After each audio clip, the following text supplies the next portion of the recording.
laga terdekat melawan Australia dan Bahrain adalah laga paling dinantikan 300 juta penduduk Indonesia.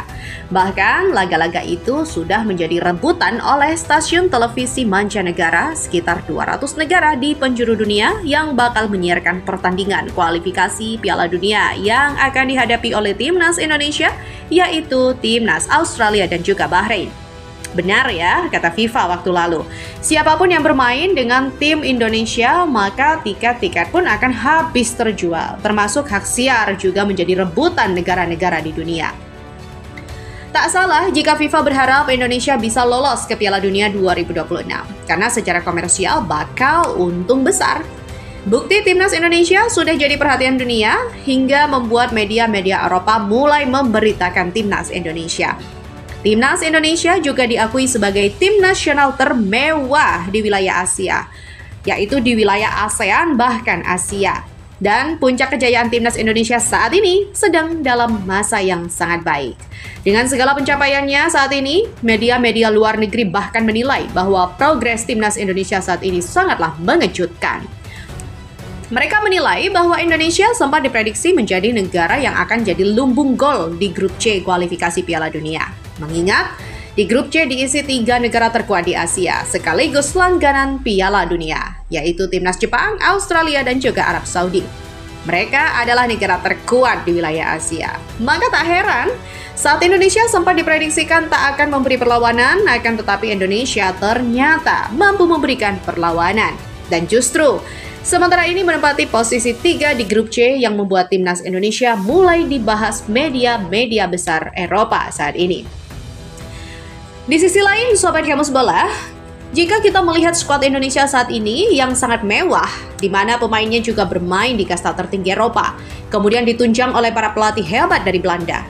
Kalian pernah nggak membayangkan bagaimana kalau Indonesia lolos ke Piala Dunia? Tentu, ini sangat begitu menakjubkan. Indonesia yang dulu diremehkan karena memiliki ranking FIFA 130 dunia justru bisa bersaing dengan tim langganan Piala Dunia, semacam timnas Australia hingga Arab Saudi. Kalau saya setuju dengan pendapat Coach Justin. Kalau seandainya timnas lolos ke Piala Dunia, gue bisa jadi gila. Kenapa? Seriously. Ya, it's just beyond my imagination. Imagination bukan expectation lagi. Kalau bener timnas, gue sempat merenungkan itu. Gila, kebayang gak kalau timnas kita lolos Piala Dunia itu? Dan masih ada peluang. Bagaimana membayangkan ya jika Indonesia benar-benar lolos ke Piala Dunia? Wah, ini benar-benar gila pastinya.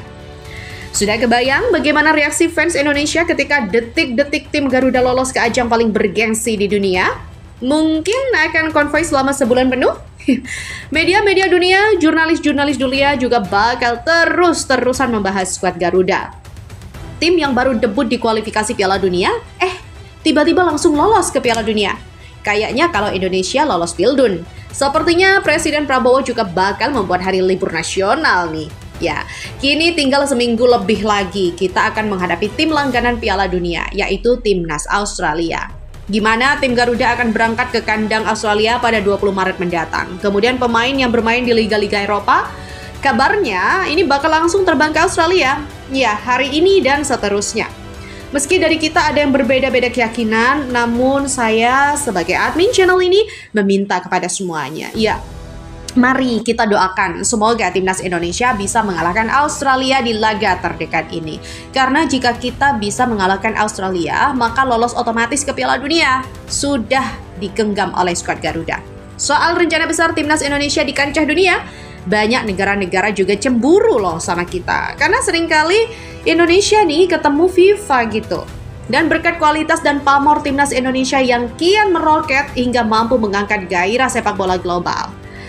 Dan berikut ini rangkumannya bagaimana Indonesia sekarang mendunia di era Erick Thohir. Kayaknya proses memperkuat tim kita untuk pertandingan melawan Australia itu sepertinya jalannya agak terang. Erick Thohir berharap agar sepak bola Indonesia dapat dibangun dengan fondasi dan kesungguhan semua pihak. Terkait secara serius rencana awal dimulai dengan memenangkan Piala Asia, lalu Olimpiade dan pada akhirnya masuk ke Piala Dunia. Untuk mewujudkan itu semua, kini PSSI sudah memulai proyek besar untuk menggenjot ranking FIFA, sekaligus menjadikan Piala Asia dan Piala Dunia menjadi ajang rutinan. Ya, di era Erick Thohir, timnas Indonesia benar-benar dikenal dunia. Bahkan, skuad Indonesia saat ini tidak pernah dianggap remeh oleh siapapun. Bukan mengecilkan ketua-ketua federasi sebelumnya, tapi di era mantan bos Inter Milan ini, timnas Indonesia sekarang menjadi tim nomor 1 di ASEAN. Dari segi merayu dan mengajak pemain keturunan saja, para pemain keturunan banyak bergabung di era Erick Thohir. Dan tercatat, sudah 16 pemain keturunan yang berhasil diajak bergabung dengan skuad Garuda. Itu pun yang diajak Erick Thohir adalah pemain-pemain top di Eropa loh. Kemudian di era Iwan Bule, cuma ada 4 pemain naturalisasi yang bergabung. Di era Ketua Umum Edi Rahmayadi, hanya ada 5 pemain saja. Itu pun semuanya dari Liga 1. Kemudian di era Ketua Umum Johar Arifin, ada 10 pemain naturalisasi. Itu juga semua berasal dari Liga 1 saja. Kemudian di era Nurdin Halid, cuma ada 2 pemain naturalisasi. Itu juga dari Liga 1. Ya, bukan mengecilkan ketua umum sebelumnya nih. Tapi di era Erick Thohir, timnas Indonesia sangat cerah. Dari segi mencari pemain keturunan pun, Erick Thohir nggak mau sembarangan. Pemain yang dicari harus memiliki keturunan Indonesia. Dan yang paling top adalah harus memiliki kualitas di atas rata-rata. Timnas Indonesia yang kini sudah menjadi sorotan media dunia. Percepatan tujuan dengan proyek pemain keturunan di Eropa. Patrick Kluivert siapkan kejutan dalam daftar pemain timnas Indonesia. Septian Bagaskara masuk skuad. Iya, pelatih timnas Indonesia Patrick Kluivert dikabarkan telah menyiapkan daftar 27 pemain untuk 2 laga penting kualifikasi Piala Dunia 2026 zona Asia bulan ini. Salah satu kejutan yang mencuat adalah pemanggilan striker lokal Dewa United Septian Bagaskara yang belum pernah tampil untuk timnas senior. Kluivert yang sudah memiliki 27 nama pemain untuk melakoni pertandingan melawan timnas Australia pada 20 Maret 2025 di Sydney dan juga Bahrain pada 25 Maret 2025 di Jakarta, disebut-sebut bakal memanggil pemain yang tengah bersinar di Liga 1. Bocoran mengenai beberapa nama pemain lokal pun telah muncul, termasuk Marcelino Ferdinand, Rizky Ridho, Nadeo Argawinata, Pratama Arhan, dan juga Bagaskara. Dalam sektor penjaga gawang, persaingan ketat terjadi antara Emil Audero, Martin Paes, dan Nadeo Argawinata dengan Nadeo yang diperkirakan akan mendapatkan posisi ketiga. Di lini belakang, Kapten Jay Itzes akan tetap menjadi andalan disertai sejumlah pemain lain seperti Miss Hilgers dan juga Justin Hubner.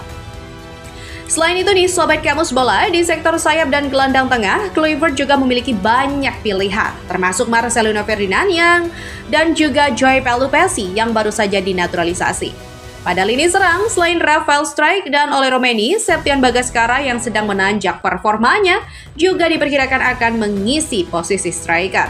Di mana daftar lengkap pemain timnas Indonesia yang dipanggil Kluivert untuk laga kualifikasi Piala Dunia 2026 itu pun diperkirakan akan diumumkan dalam waktu dekat ini.